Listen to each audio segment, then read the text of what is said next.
if you're watching this video, there's a good chance that you're either booked onto our Highland Ultra already or you're interested in it.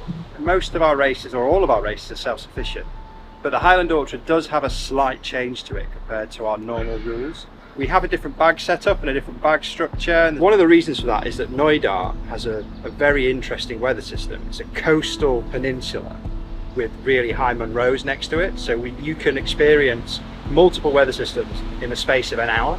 So it's quite hard to pack for over 3 days. The other reason is that even though it's connected to the mainland, you have to get a boat across there, and our logistical team moving from camp to camp have to go via boat again and back round. It's actually a longer journey for them to get round to another camp than it is for you to go by foot. So we have a different bag system just to make sure that we can experience that self-sufficient nature of the race, but you also do have a backup lifeline just because the area itself can be exposed to such drastic weather changes.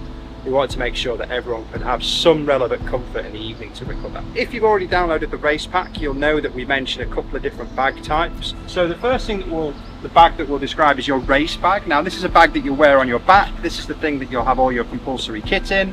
This is the thing that you'll live out of for 3 days. The other thing that we'll reference is your travel bag, and that might look a little something like this.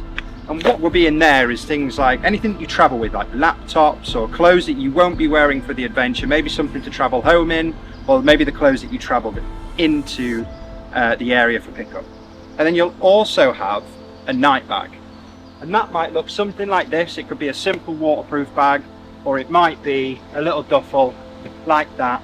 And what will be in there is a spare set of kit. So that is things like spare set of trousers or base layers or hats or gloves.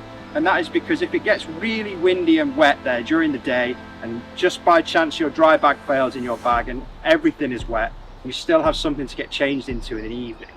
So this night bag will go straight through to Camp 1, and you actually won't take it over to Inverary. You'll hand it to us at Maleg, the pickup point. So our team will be ready at the port to meet you. You'll hand them over this bag.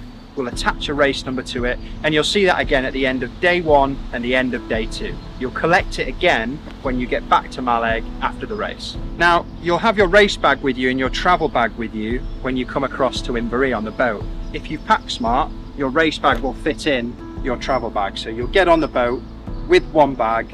It'll be set up inside that any valuables will be in dry bag and things just in case it rains. Now the boat journey takes roughly around 30 minutes, and it can be glorious sunshine or it could be pounding with rain. So you need to make sure that this bag has got a waterproofing ability either inside or outside. And once you get to Inverary, we'll let you have teas, coffees, have a little walk around and explore for a couple of hours, but then we'll do kit check. And what we'll ask you to do is show us all of your compulsory kit and your race bag, and a member of staff, a medic or BTU team will go through all of your kit itemized. And once you've done that and passed kit check, from that point you're self-sufficient. When you pass kit check, you'll also hand us your travel bag, and we'll store that for you until you finish the race. So in there, like we said, you might have laptops, but you also might have odd little bits of spare food or some spare clothes and things that when you finish the race you might want to have as a luxury item when you finish. When you've finished your kit check, you'll pass us this travel bag and we'll take that away from you. So right now you've handed us your travel bag and your night bag already, and you are left with just your race bag is what you'll live in for the next 3 days.